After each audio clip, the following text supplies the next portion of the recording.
নমস্কার বন্ধুরা, সুপ্রিয়া কিচেনে আবারও আপনাদের সবাইকে স্বাগত জানাই। বন্ধুরা, আজকে একদম গ্রাম্য পদ্ধতিতে অনুষ্ঠান বাড়ির মতো চিকেন রেসিপি আপনাদের সাথে শেয়ার করব। তো প্লিজ বন্ধুরা, আপনারা পুরো ভিডিওটা প্রথমের থেকে শেষ পর্যন্ত দেখবেন আমার পাশে থেকে। এখানে দেখুন, এই যে 5 কেজি চিকেন নিয়েছি। আজকে ক্যান্টিনে প্রায় 17 জনের মতো রান্না হবে। চিকেনটা ধুয়ে পরিষ্কার করে নিয়েছি। চিকেনের জন্য সবজিগুলো কেটে নেব। চিকেনের জন্য সবজি মানে শুধু আলুটাই কেটে নেবো।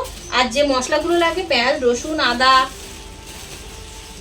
ধনেপাতা,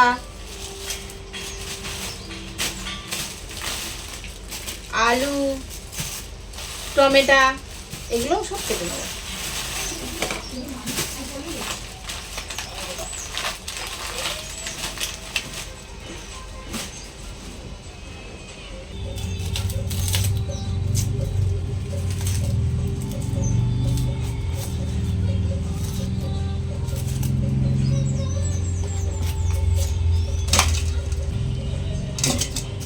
কড়া বসিয়ে দিয়েছি, গরম হয়ে গেছে। সরষের তেল দিয়ে প্রথমে আগে আলুগুলো ভেজে নেব। আলুগুলো প্লেনই ভেজে নেব। আলুগুলো ঠিক এরকম লাল করে ভেজে নিয়েছি। এবার নামিয়ে নেব।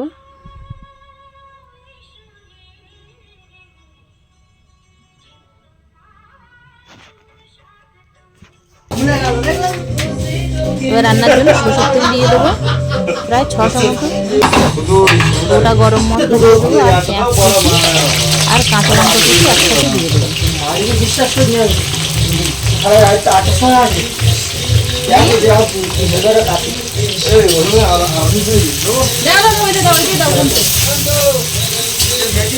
সঙ্গে রসুনও দিয়ে দিলাম। এবার মশলাটা খুব ভালো করে ভেজে নেবো যতক্ষণ না মশলা থেকে তেল ছাড়ছে। মাঝখানে একটু তেজপাতা দিয়ে দেবো, ভুলে গেছিলাম তেজপাতা দিতে প্রথমে। এটা গরম মশলার সঙ্গে দিলে ভালো হয়। এই সাইড আলাদা পাত্রে শুকনো লঙ্কার গুঁড়ো আর হলুদ গুঁড়ো একটু জল দিয়ে মিশিয়ে নেব।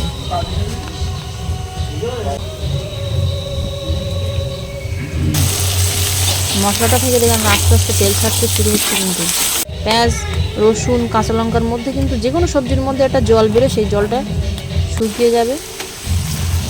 পুরোপুরি জলটা শুকিয়ে গেছে, তেল ছেড়ে দিয়েছে, বেশ ভাজা ভাজা হয়েছে। এবার গুলে রাখা মশলাটা দিয়ে দেবো। মশলাটা দিয়ে আরও খানিকক্ষণ কষিয়ে নেবো যতক্ষণ না মশলা থেকে তেল ছাড়ছে।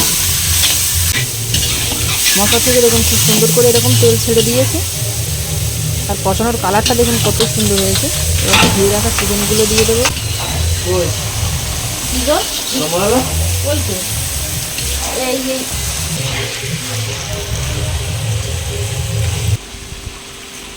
খানিকক্ষণ কষানোর পরে লবণ দিয়ে দেবো। লবণ দিলেই কিন্তু জল বেরোবে প্রচুর পরিমাণে।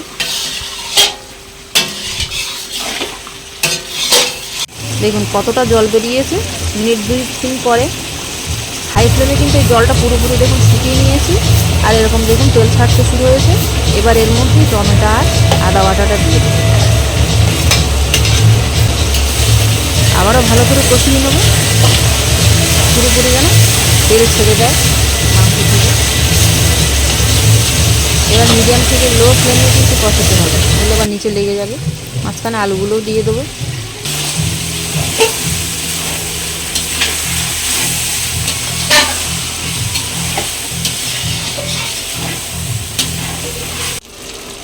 দেখুন পুরোপুরি কিন্তু মাংস থেকে তেল ছেড়ে দিয়েছে। আর কষানোটা দেখে খুব সুন্দর হয়েছে। এভাবেই কিন্তু খাওয়া যাবে, কারণ অনেকটা মাংসটা অনেকটা সময় নিয়ে কষাতে হয়েছে। এবার জল দিয়ে দেবো পরিমাণ মতো।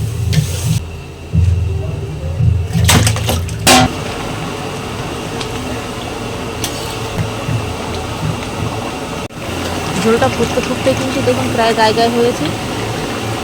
এবার এর মধ্যে ধনে গুঁড়ো দিয়ে দেবো।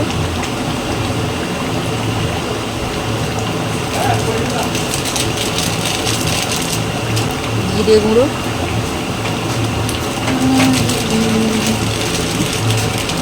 জয়িত্রী আর জায়ফলের গুঁড়ো দিয়ে দেবো 1 চামচের একটু কম। নেড়ে চেড়ে মিনিট 2-3 ফুটিয়ে নেব। এবার ওপর দিয়ে গরম মশলা গুঁড়ো দিয়ে দেবো, ধনে পাতা কুচি, নেড়ে চেড়ে গ্যাসটা অফ করে দেবো। রান্নাটা হয়ে গেছে।